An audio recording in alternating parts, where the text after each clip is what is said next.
Durante el clasicismo, el ballet va a continuar evolucionando respecto a lo que habíamos visto en el barroco. Básicamente lo que ocurre es que, en consonancia general con la tendencia del clasicismo a hacer un arte más sencillo, no tan rebuscado, no tan recargado, pues el ballet va a ir un poco en esa dirección.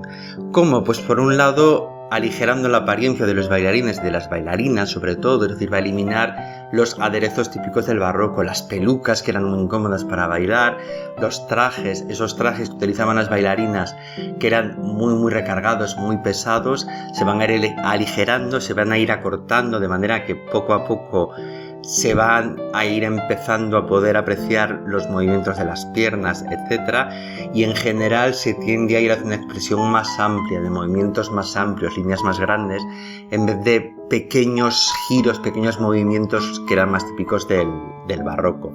En general aparecen dos tendencias, una que se llama la tendencia francesa, que se basa sobre todo en la gracia, en el refinamiento, en la elegancia, en la sutileza, y otra llamada la escuela italiana, que se va a basar más en la velocidad, en la exactitud, en la fuerza, en una cosa más expresiva. De la misma manera hay que hablar de una figura fundamental, que es un coreógrafo y bailarín llamado Jean-Georges Noverre, que va a ser el responsable de la creación de lo que se llama ballet d'acción, el ballet de acción traducido, que sería el ballet narrativo, el ballet que cuenta una historia independiente de las palabras y de la canción, es decir, el que potencia la capacidad del ballet como vehículo expresivo sin necesidad de estar pendiente de las palabras.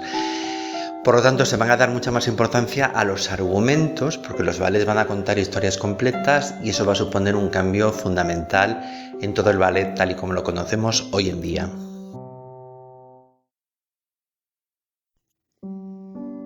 Durante el barroco ya habíamos visto que la danza se hacía fundamentalmente en una posición en la que el pie se elevaba ligeramente, es decir, lo que se llamaba un cuarto de punta, ¿no? Bueno, pues ya en el barroco estaban contenidos todos los elementos que luego vamos a encontrar en el ballet posteriormente, y durante el clasicismo y ya en el romanticismo estos elementos lo que hacen es amplificarse de alguna manera. Entonces, esos movimientos que en el barroco se hacían levantando solo un cuarto de punta y que le daban muchísima fuerza a los talones de los bailarines, poco a poco se van a ir elevando, es decir, los bailarines van a ir bailando más arriba, van a ir subiendo más a las puntas, cada vez más, hasta llegar a estar completamente de puntillas. El siguiente paso fue que a alguien se le ocurrió, sobre todo en las bailarinas, el pasar a estar completamente sobre las puntas, con el pie completamente en vertical y bailar sobre las puntas. No está muy claro quién lo hizo por primera vez, se le atribuye a Marita Taglioni, aunque parece ser que más gente estaba trabajando sobre ello. Las zapatillas aún no eran como las que tenemos hoy en día, con un taco de madera o de cartón muy fuerte que ayude a la bailarina a sujetarse. Eso aún no existía, y entonces lo que hizo Marita Taglioni y la gente que estaba trabajando sobre esto en este momento, en esas primeras épocas de las puntas, fue fortalecer las puntas de los pies. Recordad que los talones ya estaban muy fortalecidos por el tipo de danza barroco, y entonces se inventaron ejercicios para fortalecer esas puntas. En realidad lo que se hacía era subir a las puntas de manera muy momentánea, es decir, no es el baile al que hoy estamos acostumbrados, en el que la bailarina está sobre la punta haciendo piruetas, haciendo giros, haciendo de todo, y prácticamente lo hace todo sobre las puntas. No, Marita Taglioni, como vamos a ver ahora en el vídeo que vamos a ver, lo que hacía era subirse a las puntas durante momentos muy concretos para una pequeña posición o para dar unos cuantos pasos, etc. Esto lo que hacía era estilizar a la bailarina muchísimo, es decir, la impresión tuvo que ser tremenda cuando lo empezaron a hacer, porque de repente esas mujeres parecían flotar, es decir, esas mujeres que solo rozaban el suelo con la punta de los pies, parecían deslizarse, parecían flotar, parecían ser seres etéreos, casi seres mágicos, que es algo muy en consonancia con lo que sabemos del romanticismo, en el que les gustaba tanto esas historias de más allá, de personajes de ultratumba, de seres mágicos, etc. Estas mujeres que con esos vestidos que se van acortando, etc., parecían poco menos que hadas, que espíritus del más allá, ligeros, etc. Vamos a ver un vídeo de la Royal Opera House, de Royal Ballet de Londres, en el que nos explican cómo eran estos movimientos y cómo se llegó hasta ellos.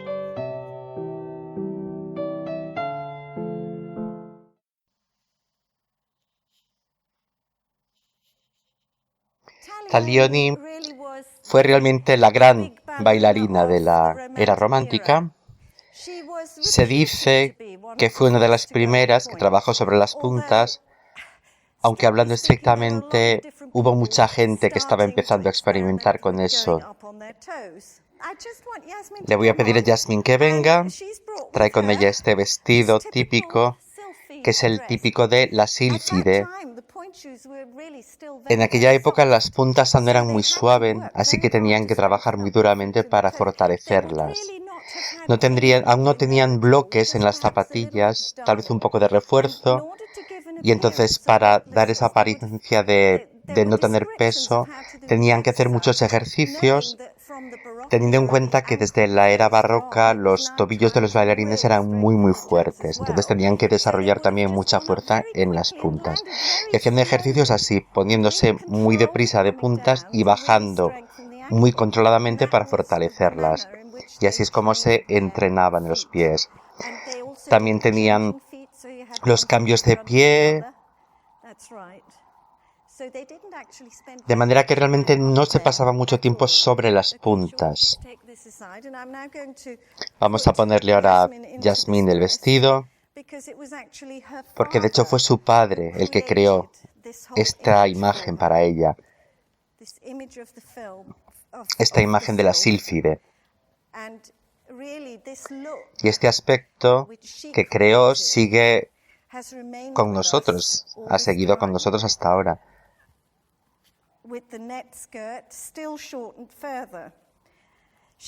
También se la consideraba muy recatada.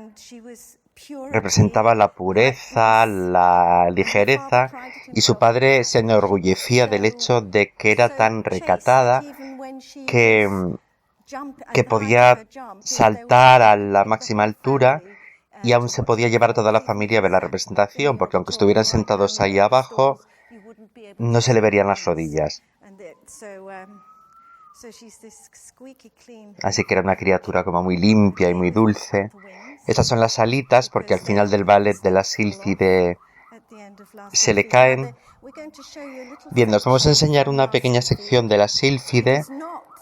No es la coreografía original de su padre. Es una pequeña sección de la producción actual del Royal Opera House, simplemente para daros una idea de cómo podía ser el tipo de danza que hacían. Así que, Jasmine, por favor, no subas demasiado a las puntas y deja las piernas no muy altas, muy controlado. Cuando quieras.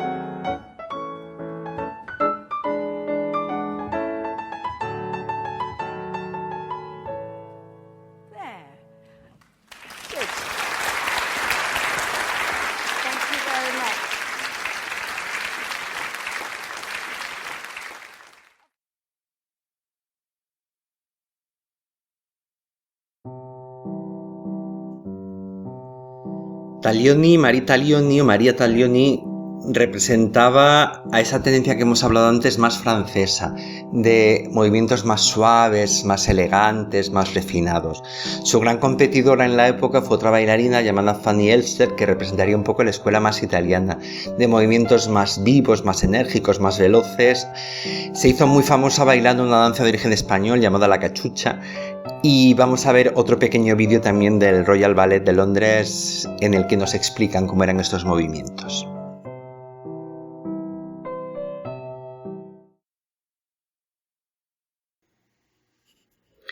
Fanny Elster era una bailarina, una mujer mucho más terrenal, más voluptuosa, movía su torso mucho más, y ahí la tenemos en su baile más famoso, la cachucha, un baile español, que bailó por todo el mundo. Bueno, no por todo el mundo, pero sí que estuvo en América en esos días.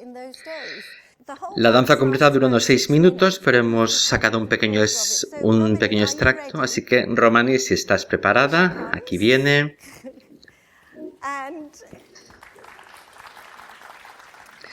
Lo que me gustaría es hacer, como ya he dicho, ella usaba muchísimo más el torso y hay un momento muy especial al final de la sección que hemos preparado que creo que podríamos usar simplemente para demostrar lo mucho que usaba el torso. Podríamos hacer el trío al final y hacerlo muy regular para que ella realmente pueda mover el cuerpo. Vamos allá.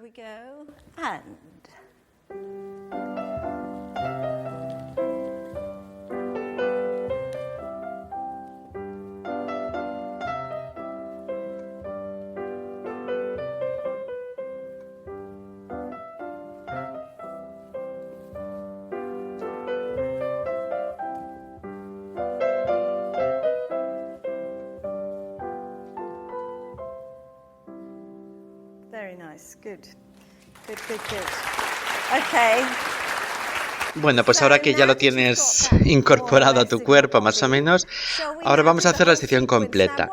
Prestad atención al diseño, al patrón que hace con los primeros pasos, porque básicamente la secuencia de los pasos se repite, pero lo hace de una manera encantadora porque gira y entonces, aunque es la misma secuencia, es muy efectivo.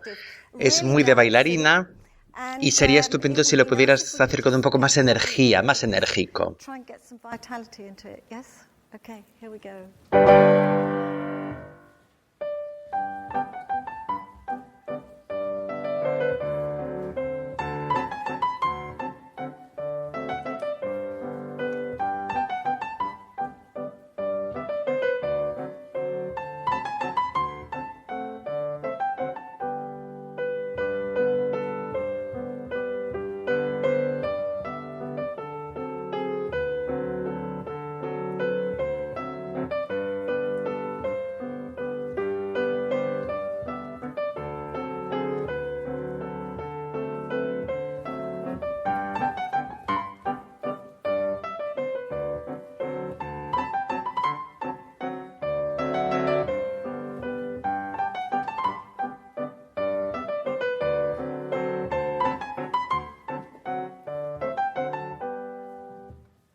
Hacia finales del siglo XIX el ballet va a pasar un periodo de crisis, un periodo crítico. Le había pasado lo mismo que le había pasado a la ópera al final del barroco, es decir, que estaba tiranizada por las grandes estrellas. Estrellas que únicamente querían lucirse ellas mismas, sobre todo ellas, las bailarinas, que son las grandes protagonistas, pero habían perdido un poco la intención original del ballet, que era expresiva, expresar cosas. Entonces había grandes movimientos geométricos, casi rutinarios, pero no expresaban nada nuevo. Va a ser de Rusia de donde va a venir esa nueva inspiración. Durante todo el siglo XIX muchos bailarines y maestros y maestras italianos y franceses habían acudido a Rusia porque allí había muchísimo interés por el ballet y allí crearon una escuela nueva, una síntesis de los elementos de Francia y de Italia que a finales del XIX y ya en principios del XX va, digamos, a llevar al ballet hacia el siglo XX propiamente, con una fuerza renovada y con una supremacía, una importancia que van a mantener casi hasta nuestros días, en que los ballets rusos siguen siendo de los más importantes que existen.